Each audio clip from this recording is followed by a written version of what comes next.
You know that feeling, right? That heavy kind of blah feeling of just being low. We've all been there. But here's the question. Is it just a bad day? Or could it be something more? Today, we're going to get some real clarity on that. And trust me, it's a really important difference to understand. Okay, so first things first, let's start with something that connects pretty much all of us. That feeling of being down in the dumps? It's not just you. It is a totally fundamental part of being human. I mean, seriously, think about it for a sec. That day where you just feel off. You can't really put your finger on why, but that little spark, that energy, is just not there. It's a feeling as common as catching a cold, right?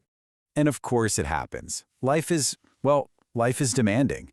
A crazy project at work, a tough conversation, maybe even just a few nights of bad sleep, all that stuff drains your battery and can leave you feeling completely flat. It's just a natural reaction to pressure.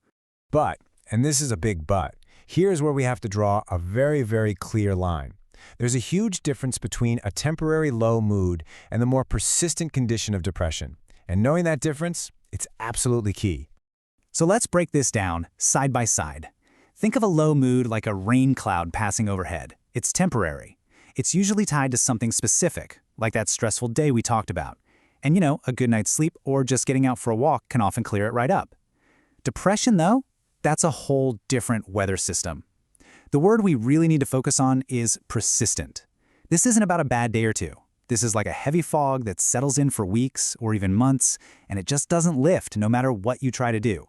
So let's dive a little deeper here, because it is so important to get this. Depression isn't just extreme sadness. It's not just sadness turned up to 11. It's a way more complex and frankly all-encompassing experience that can literally change how you see, feel, and interact with your entire world.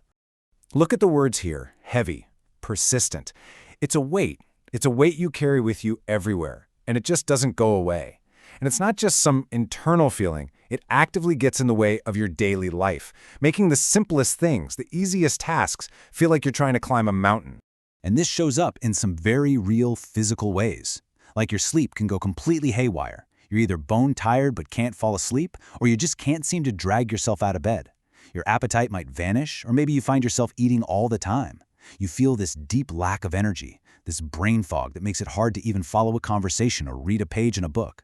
And maybe the most telling sign of all, the things you used to love, whether it was hiking or painting or just hanging out with friends, now they feel like a chore. The joy is just gone. All right, so knowing all of this, what's the next step? This is the most important part, right?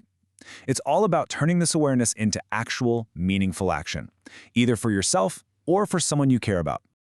This is the big question, isn't it? The one everything's been leading up to.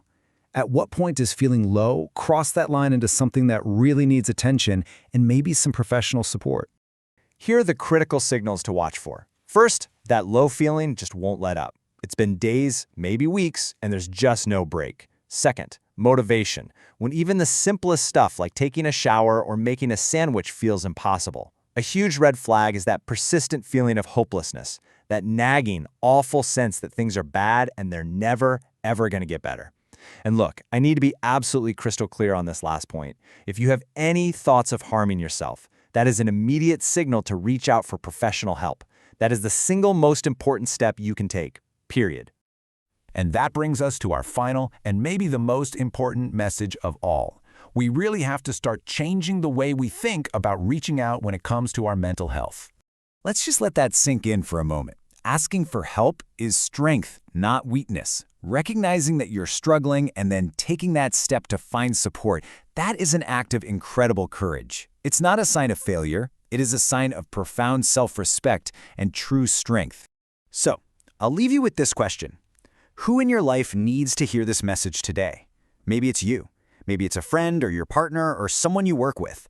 Understanding this difference between a bad day and depression is the first step. But sharing that understanding and encouraging that strength, well, that's how we can all make a real difference.